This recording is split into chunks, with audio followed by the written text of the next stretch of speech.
Hey, how's it going, everybody? It's RC Maxfield here for the Back to 12 podcast. And before we get today's video started, be sure to hit that subscribe button to stay in the know on Texas Tech athletics all season long. Yeah, we'll be covering Texas Tech football, men's basketball, and baseball, but everything in between, from cross country to women's tennis to women's golf, everything Texas Tech athletics has to offer, we will cover it right here on the Back to 12 podcast channel. But y'all saw the thumbnail for today. What will a Zach Kittley offense look like for the Red Raiders? I'll have the depth chart down in the description below, but let's jump into this because Texas Tech did release their week 1 depth chart, and a couple of names are missing on there. We'll start off with them. Cole Spencer will not play in week 1 with a knee injury, and neither will 4-star running back freshman Cameron Valdez. In fact, Joey McGuire said they hope to have him back for week 3 against NC State, out in Raleigh. Now, when it comes to the depth chart, and you can pull it up below down in the description,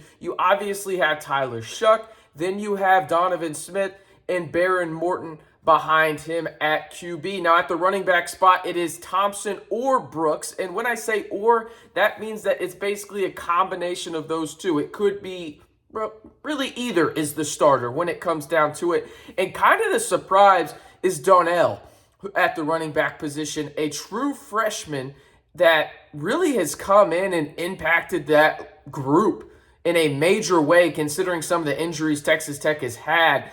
Bryson Donnell has just been outstanding in camp for the Red Raiders. You think about it, Taj Brook has missed some times. So Roderick Thompson has missed some time. Obviously, Cameron Valdez has missed some times.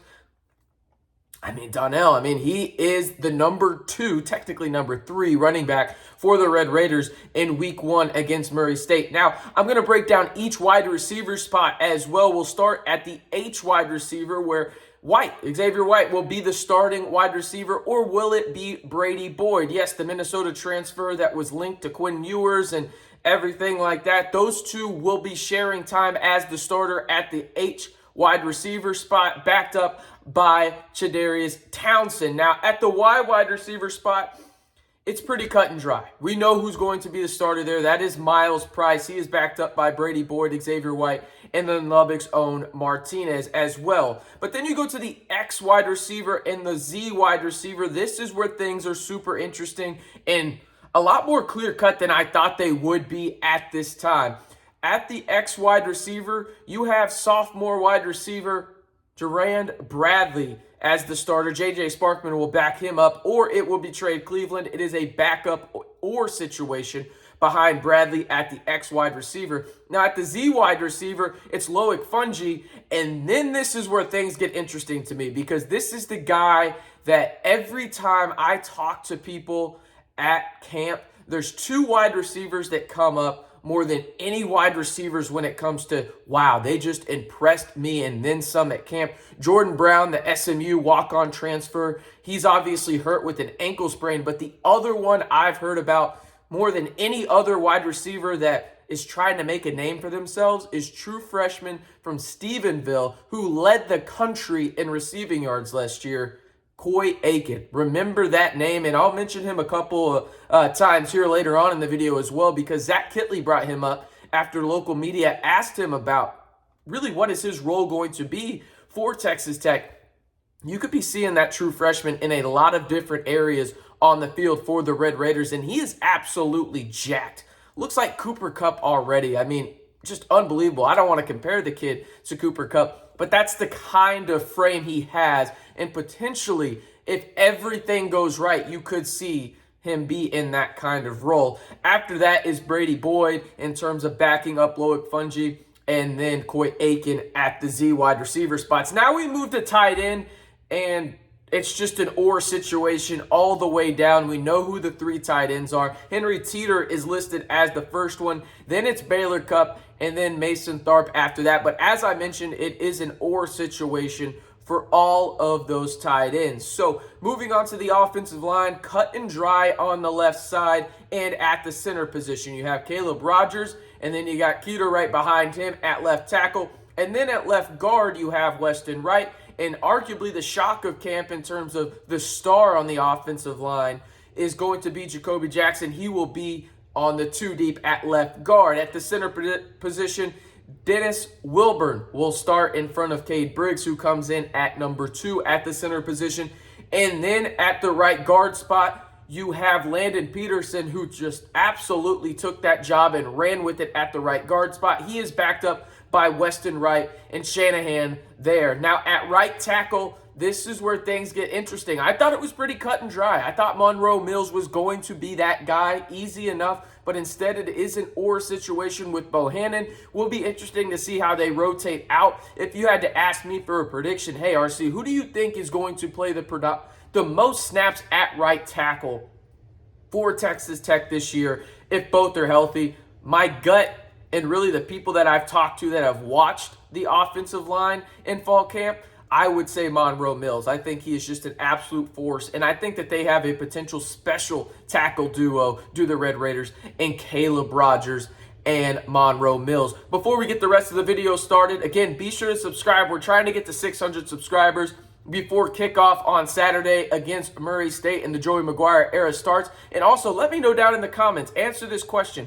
What position group are you most excited to watch on the Texas Tech offense this year? Is it the quarterback position, running backs, who could be the deepest in the conference, wide receiver because there's so many options and you don't know who's going to break out? Maybe it's the deepest tight end room that Texas Tech has had arguably in program history, or are you most interested in watching the offensive line, who has a lot of question marks, but also might be deeper than people think? Let me know down in the comments. Now, moving on to what Zach Kittley had to say about the offense, and a few things that kind of stood out to me at his Tuesday Week 1 press conference.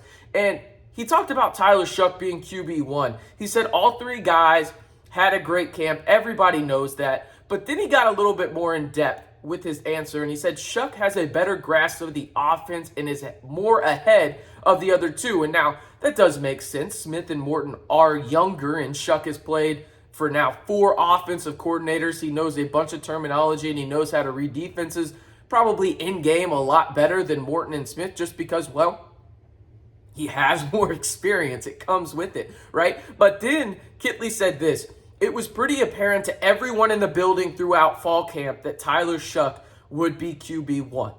I found that just absolutely fascinating, because you think about, okay, you have this camp battle with the quarterbacks, but it was apparent to everybody. And let's be real, I think everybody, if we're looking at it from a realistic point of view, probably knew Tyler Shough was going to be QB1, but that didn't negate the fact that Donovan Smith and Baron Morton really went in there every day and competed. And you hear what Tyler Shough said. Yeah, he thought he was QB1, but Donovan Smith and Baron Morton were right there to keep pushing him to make sure that he did win that job for himself. Now, Kittley talked about his offense in terms of what you can expect in game.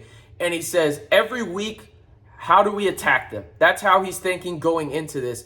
He doesn't believe in that 50-50 run and pass, which is awesome to hear, by the way. He says the game will dictate the game. The players dictate the game. So if Shough is having a good game through the air, why use the running backs as much in the run game? Maybe use them a little bit more in the pass game to get them involved and allow the defense to still know that they are involved and open things up for maybe a Miles Price, a Loic Fungee, or the tight ends, right?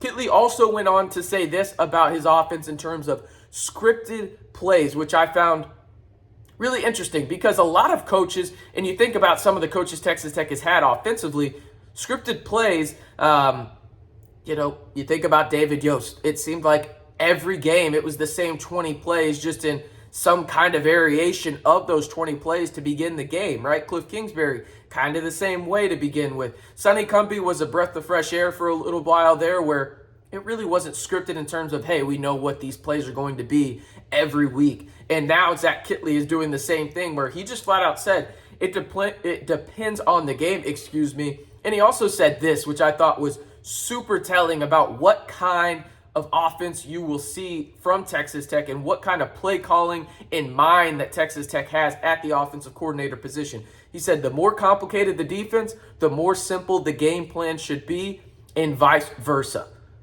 That should be an absolute breath of fresh air to every Red Raider fan out there, considering some of the past offensive coordinators Texas Tech has had to deal with in terms of just, hey, there's no need to complicate this. If the defense is complicated, take what they give you. Take those checkdowns. Hey, you have 3 opportunities, possibly 4 to get a first down. If you get 4 yards on every play, you're going to get a first down every time. So take what this defense allows you to have. And if the defense is simplistic, okay, we're going to make this offense a little bit more complicated to make them think a little bit more. I thought it was awesome to hear those quotes from Zach Kittley. And again, I will have the Texas Tech Week 1 depth chart down in the comments, in the description, below. And 2 names that won't be on there that you might be wondering, why are they not on there, RC, is Cole Spencer. He will be out with a knee injury, and so will Cameron Valdez, who is out until at least week 3, according to Joey McGuire, after sustaining a knee injury as well. One more time, if you haven't already, be sure to hit that big red button. The next video you'll see after this will be Miles and I on the Back to 12 podcast, right here on the Back to 12 podcast channel. I'm RC Maxfield. You can follow me over on Twitter at RCMB323. And again, hit that big red button to stay in the know on Texas Tech athletics all year long, right here on the Back to 12 podcast channel.